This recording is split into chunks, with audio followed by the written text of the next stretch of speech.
Okay, today we're going to be learning Chagigah Daf Hey. We have a long daf, but interesting in terms of it's kind of in the Agadata category, off on these tangents about all these psukim. We're going to see Rabbi Yochanan cried for a lot of psukim. Okay, and we're going to get to all sorts of interesting issues. We're going to get to the importance of not doing what we call bitul Torah, making sure we're going to end with that topic of the importance of learning Torah. Anyway, a lot of interesting topics for today. Okay, today's daf is sponsored by Caroline Ben Ari in honor of the birth of Maeve Ray Weinstock, the rainbow baby of my niece, Gabby, and her husband, Benji. Mazal tov. Okay, we're going to start. Luckily, we got a little bit into today's daf in an unusual manner, but I did see how long today's daf was going to be. So we're starting from about the 10th line, Rabbi Yochanan, Kimate lahai kra bache. When he would get to the following pasuk, he would cry. Vatisiteni bo lebal ochinam. Okay, this is a real pasuk to cry about. Not that the other ones weren't, not that the other ones won't be. All of these are really pasukim to cry about, but it's very tragic. The Satan convinces, in the story of Job, Eov, the Satan convinces God to basically kill all of Eov's family and test him. And Eov stands up to the test, right? The Satan says, oh, you think he's so great, but look what happens. Let's see what happens when you take everything away from him. So it says, right, God goes to the Satan. It's a terrible pasuk. He says, look what you made me do. You made me destroy him for no reason, because look, he's still with me. If you have a servant, again, we're going to keep talking about the servant in God. You have a master who people convince him to go against his servant, right? Is there any hope for this servant? Absolutely not, right? Is there any way to remedy the situation? That's what it means. Takana yeshlo. Is there any remedy? No way. It really is no remedy for this. Okay. Next, Rabbi Yochanan, Kimati lahai kra bachi. This pasuk would also make him cry. What is it? Heim b'kedoshav lo ya'amin. It's another verse from Eov, which says basically that God doesn't even trust in his people who are most loyal to him.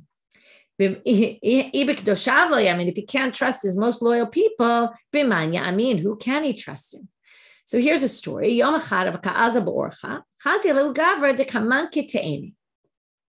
we saw a guy walking on the street, and he saw someone collecting figs. He left all the ones that were perfectly ripe and beautiful, and he took all the unripe figs. So aren't the ripe ones much better? Why are you taking the unripe ones? I need to take these for the way. I'm going on a trip. The ones that are right now, they're perfect now. They're only, as you say, right, it can only go downhill from here. They're only going to get worse. But, right, the other ones, right, hanach natran, these will last because they're not ripe yet. As I go on my journey, they'll ripen. So Amar, Hainu Dichtiv, that's when he realized this is what it means. Rabbi Yochanan had an understanding of the pasuk. Heim b'kedoshav lo ya'amin. In other words, and now the question is how exactly you interpret this, but the idea is that God takes the tzaddikim, and this is this concept that we started mentioning earlier. There's a bunch of sugyot in the Gemara that deal with tzaddik v'ralo, when righteous people, bad things happen to them. This is kind of addressing it not in a serious way, the way it is in some other places in the Gemara. But basically, he's going to say, this is why it explains why God takes the tzaddikim early, because they're ripe right then. And if God leaves them, they might go sour, right? How much better can you do? So God sometimes takes them earlier so that, right, again, we don't really know the way God works. It's always a little dangerous to make these statements, but it's the rabbis trying to make sense of things that they don't understand well. Ini, is this really true? Okay, you see their skepticism. They're not really sure if this is true. So there was this student who was in the community of Rabbi Alexandri, and he died very young. But if he had done better in life, right, if he had been more careful, he would have lived. So if this is really true, and that God takes the righteous young, why do you have to say if he had been better, he would have lived longer? You could have just said, maybe he was a perfect tzaddik, and because of that, he was taken young. No. The reason why this person clearly wasn't in the category of Heim B'kedoshav Lo Yamin, because he kicked his rabbis, whether this means physically, probably it means figuratively, right, that he was disrespectful to his rabbis. And because he was disrespectful, it was clear he had shown he had an indication that he was not exactly a real Talmid Chacham, or he was a Talmid Chacham, maybe in knowledge, but not in action, and he had some issues. So that's why they didn't say this pasuk about him, but it doesn't mean that it's not true. Could still be true. Okay, again, there's a little bit of doubt on could this really be true, but they do seem to say. Rabbi Yochanan kimate lahai krabach, another verse that Rabbi Yochanan used to make him cry. Now we're going to a verse in Sefer Malachi, chapter 3. And what we're gonna do now a lot in a lot of these psukim that Rabbi Yochanan is going to cry about, we're going to read part of the pasuk that made him cry, and then we're going to explain the rest of the verse, okay, and what other people said about the same verse. V'karavti alechem al mishpat, v'hayiti ed memahel b'machshafim u'b'na'afim u'b'nishba'im l'sheker b'oshkei sachar safir. I'm going to bring you to judgment, God says, and I'm going to testify against you about the witchcraft you're involved in, about the adultery, about those who swear falsely, and about those who don't pay their laborers. You have your master who's basically coming to take you into judgment and then is going to testify against you. Wow, you're in big trouble, right? Takana yeshlo. Is there any way to remedy this situation? Right? No way. So now that we have this pasuk, like I said, we're going to now go back a few generations to Rabbi Yochanan ben Zakkai. We're talking about here Rabbi Yochanan. This is the Rabbi Yochanan with Rish Lakish. He's first to second generation of Amoraim in Eretz Yisrael. Now we're going back to the generation of Yavne, Rabbi Yochanan ben Zakkai at the Churban, and he goes Tanli Yavne v'Chachamea, and basically goes off to create a new Sanhedrin after the destruction. So a few generations before, Rabbi Yochanan ben Zakkai says, "Oy lanu sheshakal aleinu hakatuv kalot kechamurot." Well, we're in a bad situation if God is treating the light sins like the severe ones, right? Severe ones are witchcraft and adultery and swearing in God's name falsely, but not paying your laborers. It's pretty bad. Not saying you should do that, but it's definitely less significant. How do we know that? Because you don't get the death penalty for it, whereas you get the death penalty for some of these other things. So Amar Rish Lakish, Kol mateh dino shel ger, ki'ilu mateh dino shel mala. If you veer judgment away from a convert on purpose because you're treating him as a stranger or her as a stranger, then it's like you're basically ruling favorably against God. Where do we get this from? The continuation of that verse. So the continuation of that verse has, this pasuk appears here, right? Where's this pasuk from? It's from Malachi, chapter 3, verse 5. How do I know this? Because if you're using a regular Gemara, there's a little note by it, which takes you to the Torah or which tells you where it is. Now, nowadays, we're very lucky. We have Gemaras that basically quote the whole pasuk, and it tells you exactly where it is. When I was younger learning Gemara, they used to have a little note on the side. They would say Malachi Gimel. I remember me and my chavruta, we would spend time. One would start from the beginning of the chapter. One would start from the end of the chapter, trying to find where in the chapter it was. Okay, so as not to waste too much time.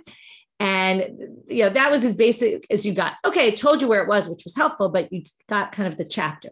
Here, not only do they tell you in the Gemaras that they're printed nowadays, the chapter, the verse, they also bring it on the page in most Gemaras. So it makes it really easy for you. So here's the whole pasuk.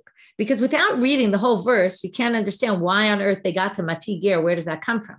So now you see, if you read the whole verse, V'karavti alechem l'mishpat, v'yiti eid me'maher, right? God is going to bring us to judgment, will be a witness against us. Machshafim, ma'anifim, neshbim b'sheker, oskei sachar safir. Almina v'yatom u'matei gel, right? Those who don't do justice to widows, orphans, and rules against converts. Below yir'uni, we're going to get to this also, and they didn't fear me, Amar Hashem Tzvaot. Okay, these are the people I'm going to testify against. So now we have umate ger, because it says mate ger, but it could be read as mati ger. This is, again, we had this a few times already, a play on the vowels, yir'ah, yera'eh. Had it a few other times. So now he says, if you're mate dino shel ger, ki'ilu mate dino shel mala. Why? Shene'emal umate ger, umatikti, but you could read it as mati. Mati is your mate against me. You rule against God. Amar Rabbi Chanina bar Papa. Okay, so that's that section. Mati ger comes to teach you. It's really mate, but it could be read as mati because mate ger should just be read as mem tet hey, not with a yud at the end. So because it has a yud, it could be read as mati, which again means you're going directly against God. Next, Amar Rabbi Chanina bar Papa. Kolo se davar umitcharet bo. But if you do something wrong and you immediately regret it, or not even immediately regret. The immediate is the next thing, but you regret what you did wrong. Mochalin lo miyad. You immediately get pardoned for what you did. Okay, this is the importance of tshuva. Shene'emar v'lo yirauni, because it says, and they don't fear me. And that's, I'm going to testify against all these people who did all these bad things, and they don't have the fear of God in them. Ha yirauni, but if they do have the fear of God, and then they basically feel bad about what they did, mochalin lahem miyad, then they immediately get. They will get, their punishment will be removed. Basically, God will pardon them. Next verse of Rabbi Yochanan. So again, as I told you, the structure is very simple. We bring a verse that Rabbi Yochanan cried about, and then we bring other drashot that other rabbis said on that verse to explain different parts of the verse. Rabbi Yochanan kimati lahai krabachi. He would cry at the following pasuk at the end of Sefer Kohelet. It says, Ki et kol ma'aseh Elohim yavi b'mishpat al kol ne'elam. I'll even read you the end. Im tov im ra. What does this mean? All the ma'asim Elohim yavi b'mishpat. God will bring us to judgment on all of our actions. Al kol ne'elam, even things we don't even realize that we did. Okay, that's what we call shogeg, right? We did them unwittingly. Al tov al ra, on good and on bad. Now, it seems like we're being brought to judgment for bad things. So what does this mean? Im tov im ra, why good and bad? We'll get to that also. So basically, he cried at this pasuk. Why? Because if we're going to be judged on everything we did unwittingly, in the same way that we're going to be judged on everything we did purposely, we're in big trouble, right? What kind of remedy is there for this? So now, again, we're going to now explain the rest of the verse. We already got why Rabbi Yochanan cried over this pasuk. Ma'al kol ne'elam amarav. This is not what you would expect for unwitting, right? Maybe you killed someone by accident. I don't know, something like that. No, what's unwitting here? We're not talking about mitzvot. We're talking about someone who does something that causes his friend to be disgusted. It almost reminds me of the people going on Aliyah Regel who smell, right? The dog, people who pick up the waste of the dog and all that stuff. But they say if you kill a kina, a bug, a lice bug, in front of your friend, and it disgusts your friend, and you don't think, oh, maybe someone's going to find this disgusting. You offend someone, that's considered al kol ne'elam. You didn't realize, and maybe you should have realized, you should have thought about it, but you didn't realize. Shmuel amar,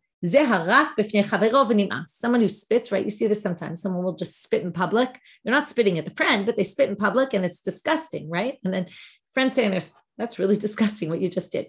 Interesting that they choose these as examples for al kol ne'elam. I don't know why, but that's the examples. My im tov imra.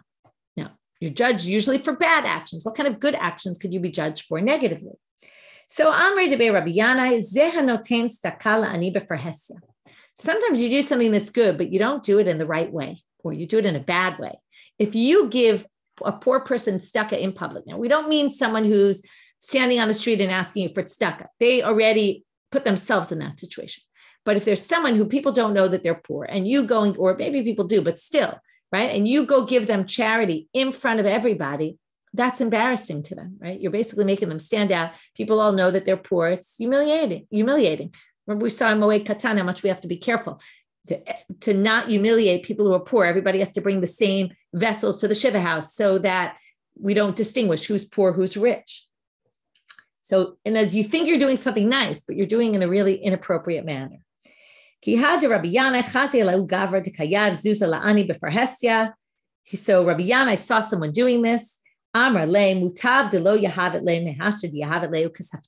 said, better you have not given this poor person tzedakah at all than the fact that you gave him and you now embarrassed him. Debei Rabbi Shila Amr. In the house of Rabbi Shila, they gave a different example.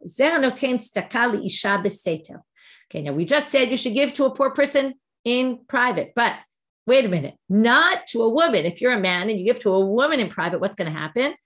Okay, there's a different issue. People are going to be suspicious of this woman. They're going to say, look, some man went into her house alone, and people will start spreading rumors about her. So you think you're helping her, but you're really not helping her at all. Rava Amar, now we're in a totally different topic. It's the same topic. It's another example of something that looks like it's a good thing, but it's not really. You bring her a full piece of meat that's not cut on Erev Shabbat, Why? Because what does it mean it's not cut? It means it still has the chalev, the forbidden fats on it, which can't be eaten, and it still has the sciatic nerve, the gid hanasheh, which has to be removed. Now, what's the concern? The concern is you bring it to her close to Shabbat, she might just quickly prepare it and forget to remove it, and then we're basically going to be eating meat with parts that we're not allowed to eat. So now they ask, and this raises a lot of questions, this story, Ha Rava Mishagel, but Rava would bring his wife meat on Erev Shabbat that wasn't cut. So they say, Shane bat Rav Chisda, she was the daughter of Rav Chisda, de Kimle Begave de Bikia. She knew the halacha very well, and there was no chance that she was going to take this meat that wasn't cut and not take out the sciatic nerve. Now, obviously, this raises a big question, as you can see by the fact they even asked the question on Rava, which is you have to be careful what you do when you're a prominent person and people look at you and people take example from you, even if maybe you really defy the law, it's not necessary for you, but still it's a little bit dangerous because of what people might conclude from what they see you doing. Rabbi Yochanan ki mate lahai kra bache. Okay, back to the next pasuk. Okay, Rabbi Yochanan cried for a lot of pasukim. V'haya ki timtzeenu oto ra'ot rabot v'tzarot. Okay, now we're in Sefer Dvarim, at the end of Dvarim. It basically talks about, right, things are going to go sour at some point. So it says, when these ra'ot rabot v'tzarot, right, these terrible, bad things are going to happen to you. Now it says ra'ot, and it says tzarot, right? They're basically the same thing. Tsaras, right, like bad things, and ra'ot is bad things. So first, we're going to get to that in a minute. But first, Rabbi Yochanan is going to explain why he cries. This is obvious why he's crying at this pasuk. It's pretty bad. Right? It's presenting a bleak situation. If you have your master who's basically going to put upon you ra'ot and sarot, you're in big trouble. My ra'ot v'tzarot. So why the double language? Again, we have the same structure. Rabbi Yochanan brings a pasuk that makes him cry, and then we're going to try to explain that verse. Amarav ra'ot shena'asot tzarot zo lazo. Okay, there's different ways of explaining this.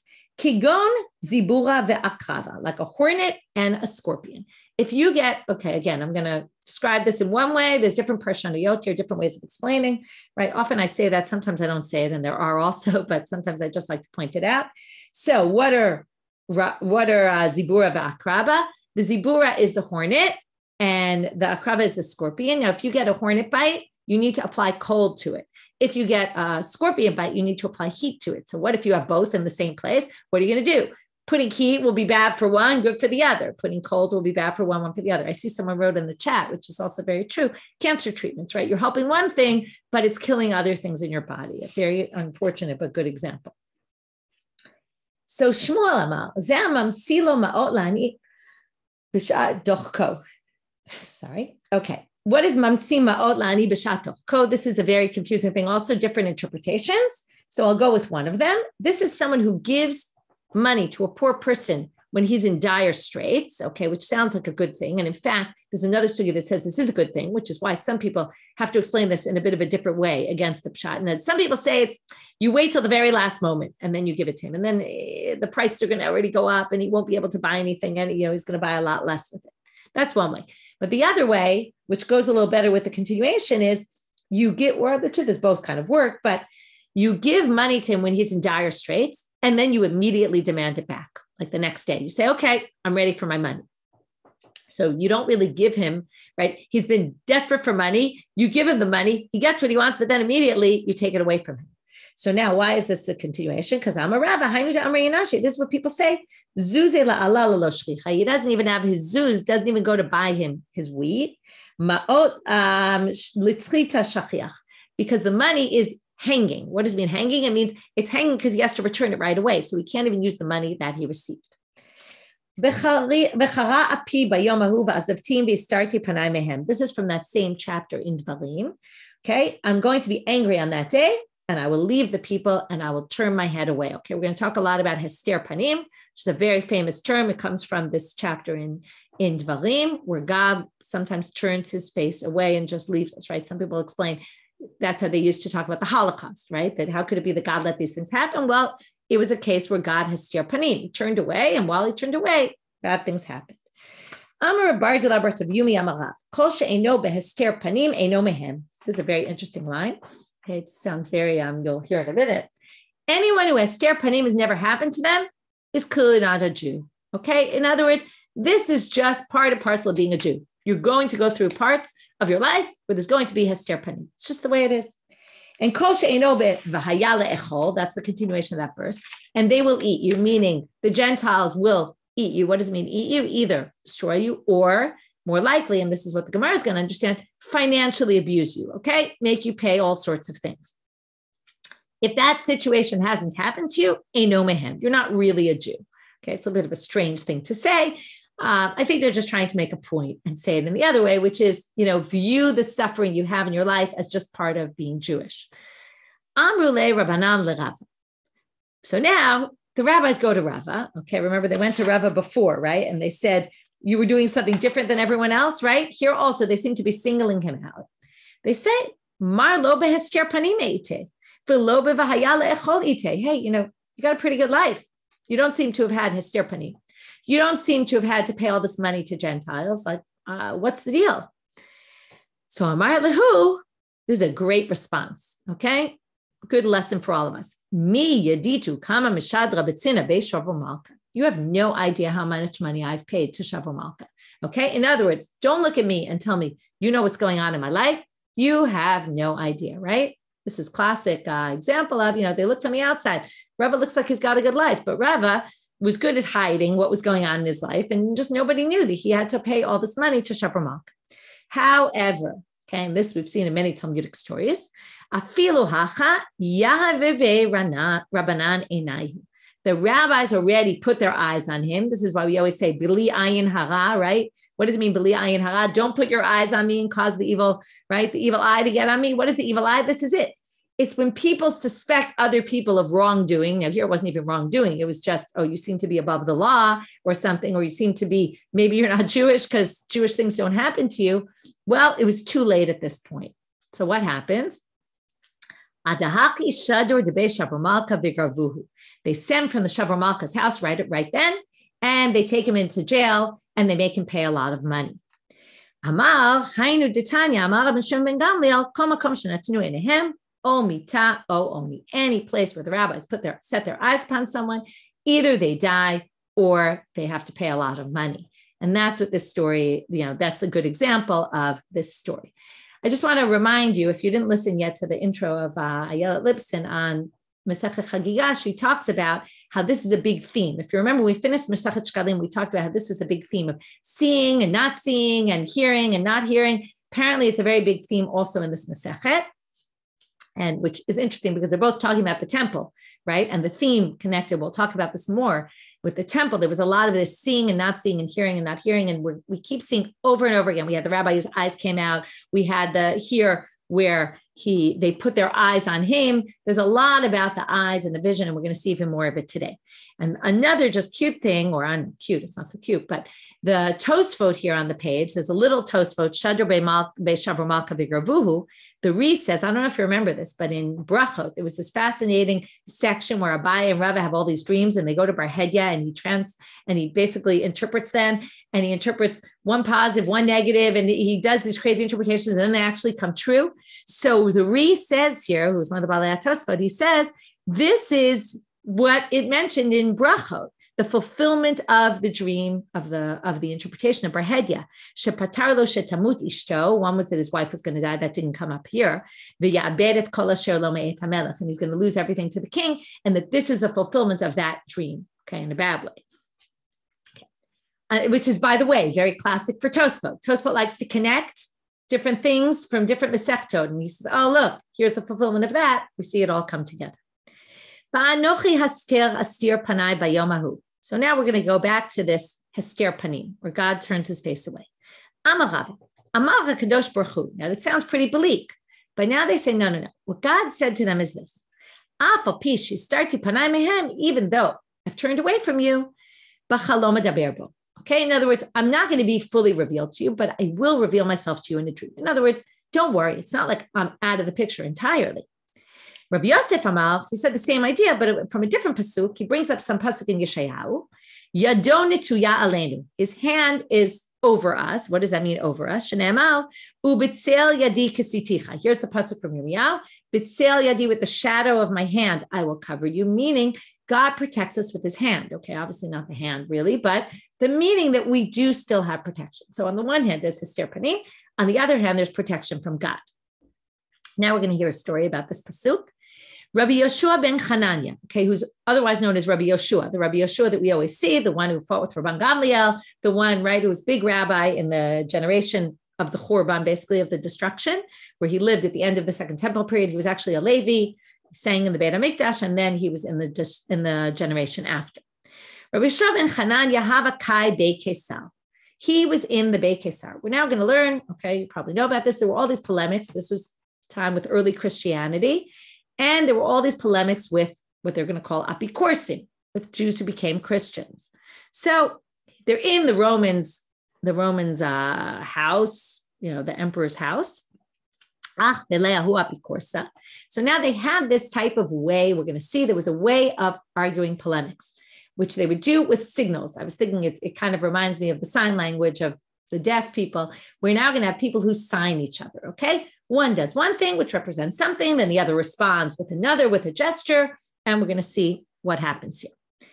So, and it's clear from the end of the story that this was a methodology that they use. It's called machog. We're going to see this after. It was a method called machog where people would do this. This is the way they engaged in polemics. So the apikoros gets up and shows, you're the nation that God turned his back to, okay? And what does he do? He basically turns around, okay? And with that, he shows, your God has turned away from you, right? Classic argument of the Christians, right? You were chosen, you're no longer chosen. Next.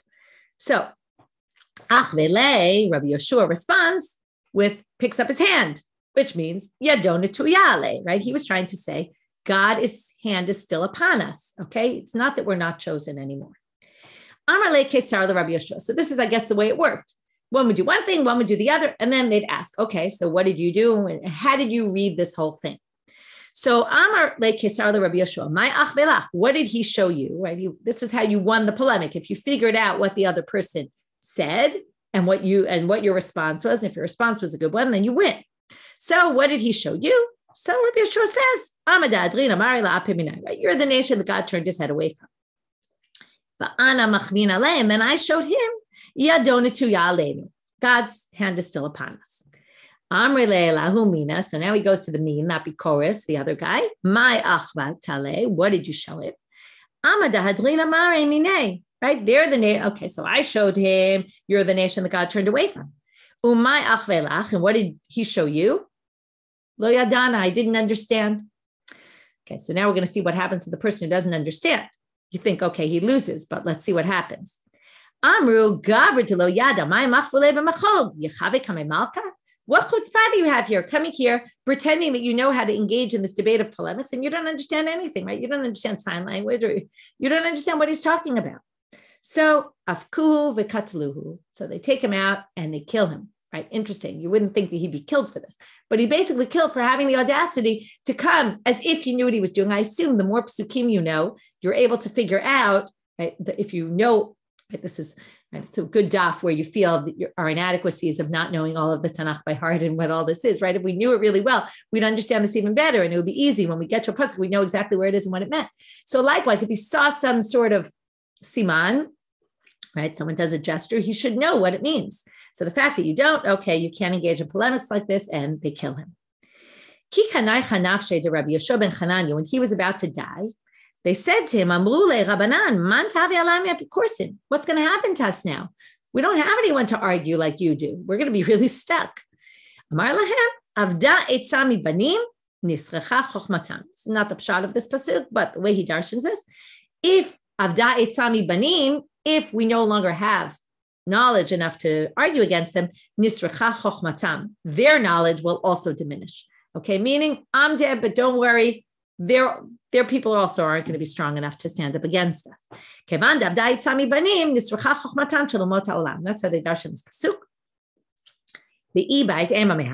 Some people say we learn it from the meeting of Esav and Yaakov in Parshat Vayishlach, right? When Yaakov comes to give him gifts. So at the end, they part, and Esav says, we're going to go, and I'm going to go linegdecha. opposite you. That means wherever you are, I'll be, meaning I'll be opposite you, but meaning at your level. I won't be higher than you or better than you. Rabbi Ila, have a sarat like bidarga debate Rabbi Bar Shila. Okay, he went up to see Rabbi Bar Shila. When he did that, Shamili Yenuka Dava Kakare, he heard a child reciting the following verse. Ki hine yotzel harim uvorei ruach umegid la'adam masecho. Okay, so now you're going to see why they quote this in a minute, because we're going to have the same language as Rabbi Yochanan. His reaction to this pasuk is the same, which is God creates mountains, creates the winds, and tells a person what he should say. Basically, the words that we say, God puts in our mouths. So, Amal, Evet Sherabo Magid Lo Masecho Takana Yeshlo, right? Someone who doesn't have free speech, you could say, right? That someone's putting words in his mouth. That's a terrible, right? How can he ever do anything? So, my mesicho. So now they're going to explain this pasuk in a different way. What does it mean, mesicho? Tagid Adam mesicho. Amarav.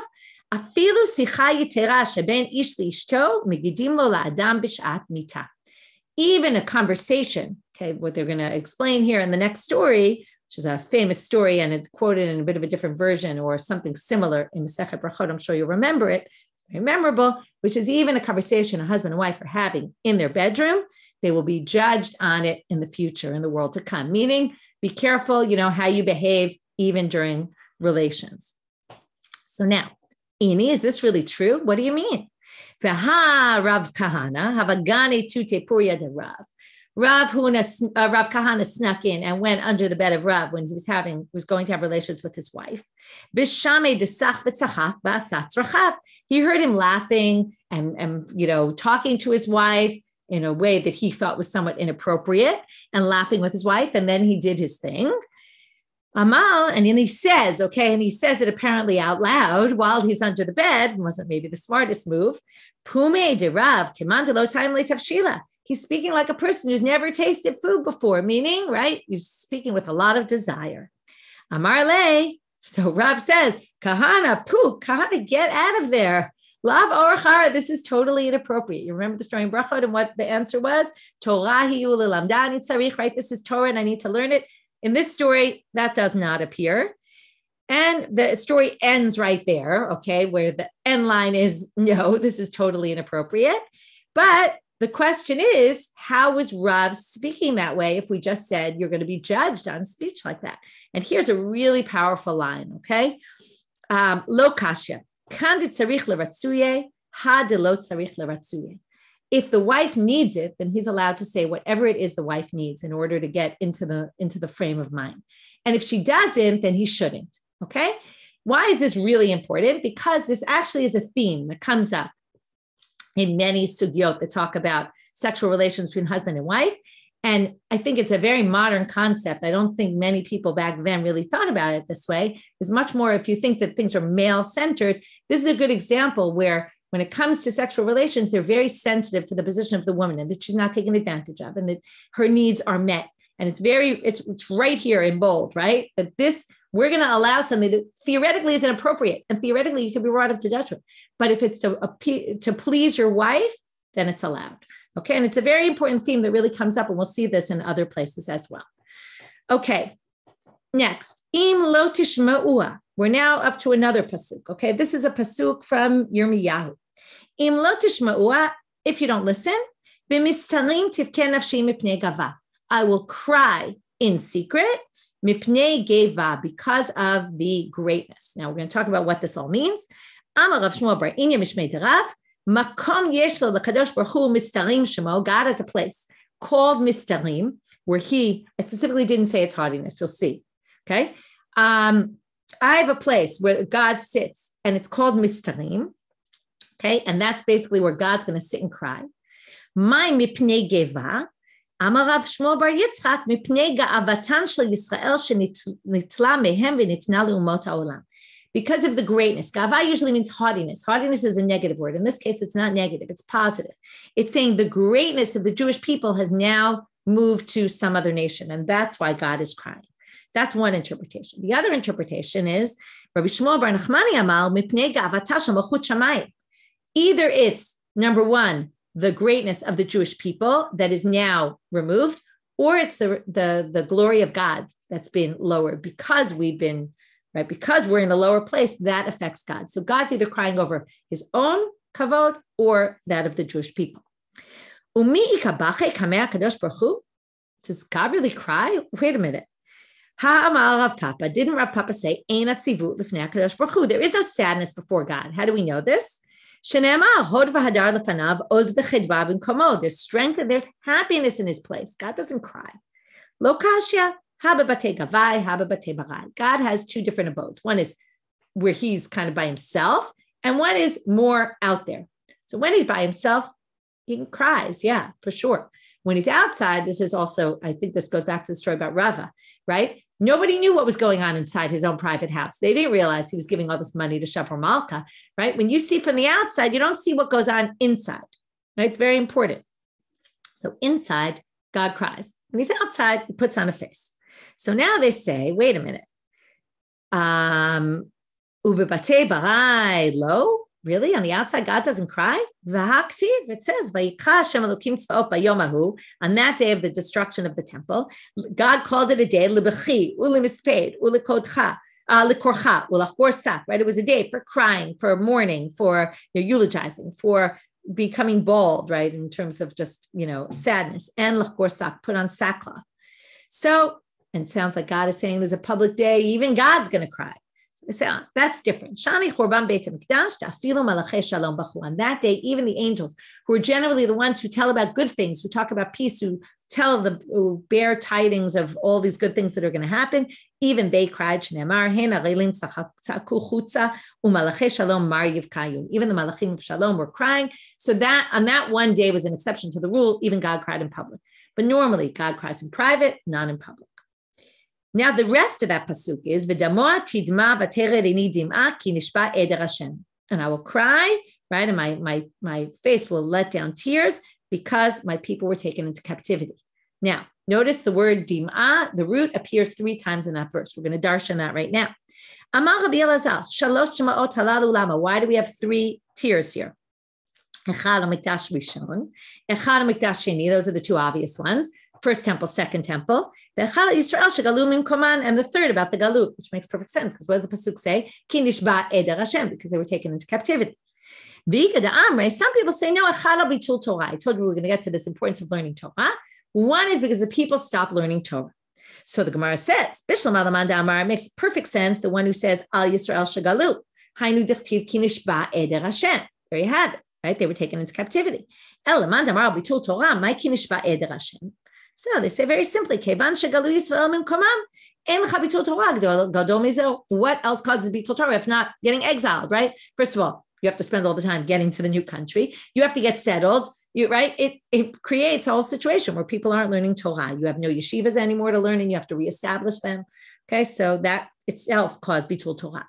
Tanu Rabbanit, Shlosha Kadosh Baruch Hu bocheh alehem b'chol yom. Okay, again, this idea of 3 cries. 3 people God cries for on a daily basis. Some more obvious, some are less obvious. On all the loss of bitul Torah, people who can learn Torah and can't. Okay, one way of explaining is people who have financial means that they're able to spend time learning Torah and they don't. And then if you explain it that way, then the next one will be connected. Someone who can't learn Torah, why can't they learn Torah? Because they're poor and they have to work, and yet they still osek. Now, why is God crying for them? So it seems that God is crying because he feels their pain, right? Think about how much sacrifice they're making. Like think of Hillel, right? When he goes on in the skylight to learn Torah, and they won't let him in the Beit Midrash. He's so poor and he doesn't go work. And right. So look how much that's sad to God that we're in a situation like that. Some people say it's people who don't have the intellectual capability. So then we connect with the beginning of the Masechet. God cries for them who don't have the intellectual capability and try, but don't really get anywhere with it. And that's very sad. And the next one is the Al Parnasa Mitgael Tzibor. This is unfortunately something we know too well, which is someone who gets into a position of power in the community and uses his power to, abuses his power, basically. Rebbe have a nakit sefer kinot b'kakari b'gaveh. Okay, Rebbe took, right, we're talking all about the destruction. Rebbe took sefer kinot, right, Echa, and he starts reading it. And kimat alai pasuk, when he got to the pasuk, hishlich mishamayim aretz, right, God threw us onto the ground from the heavens. Nafal min yadeh, right, symbolically what happened? By accident, his book fell out of his hand. Amal, he said, right, he felt it even more because he dropped his book and he kind of saw the thing falling. They went from a high roof to all the way down into a deep pit. Rabbi Rabbi Chia. We're now going to have a story of Rabbi and Rabbi Chia. They were walking on the path. They got to a city. There's a Talmid Chacham here. Let's go and greet him. There's a Talmid Chacham here, and he's Ma'or Einayim. What does that mean? It's what we call Lashon Sagi Nahor, where we say the opposite of what it really is. He was blind. Okay, so again, we get back to this theme of someone being blind. So what happens? Well, an interesting thing ensues.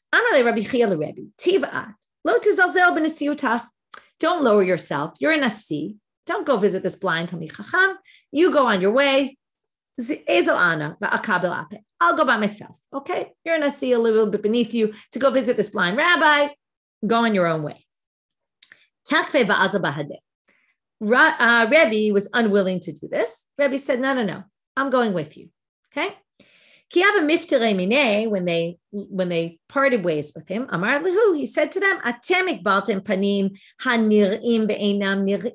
you came to visit this person who is seen but cannot be seen. Again, this was something we saw a long time ago in Shkalim, I believe it was. So,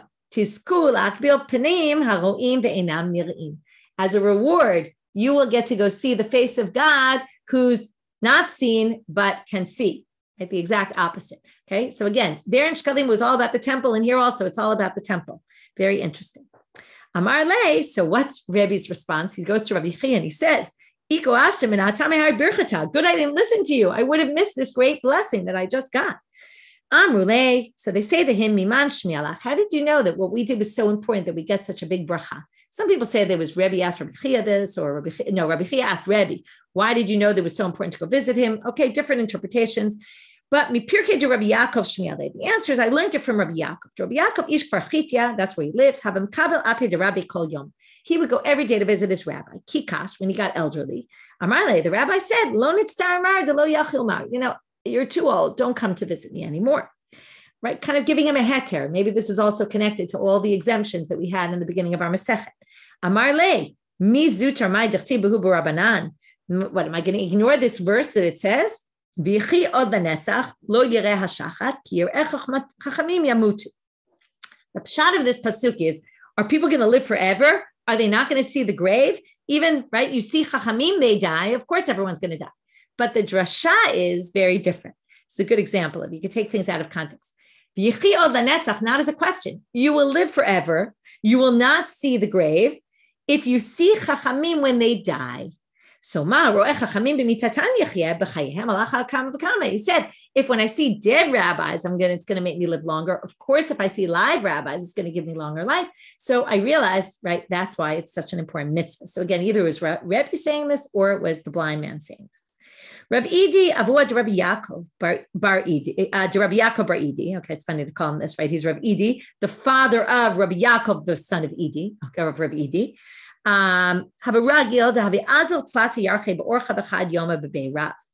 would go 3 months, it would take him to get to the Beit Midrash, and he would sit in the Beit Midrash for 1 day, and then he would go home. A little bit strange. And in fact, people thought this was strange. People called him the rabbi for it, right? The student, the Beit Midrash goer for a day. Well, you can imagine what happened. He felt pretty bad about himself. He said, I'm a laughing stock to the people. Rabbi Yochanan, so Rabbi Yochanan already is a little nervous what's going to happen, because when someone gets angry at the rabbis, they give their eyes to the rabbis and something terrible happens. So first Rabbi Yochanan says, please, I beg you, don't punish them. Then Rabbi Yochanan Beit Midrash he goes into the Beit Midrash and he says the following. Again, it's this whole thing about not judging other people. So he says, Oti yom yom yidrashun, v'dat rachai yechpatzun. Again, another verse he quotes. You should beseech God day.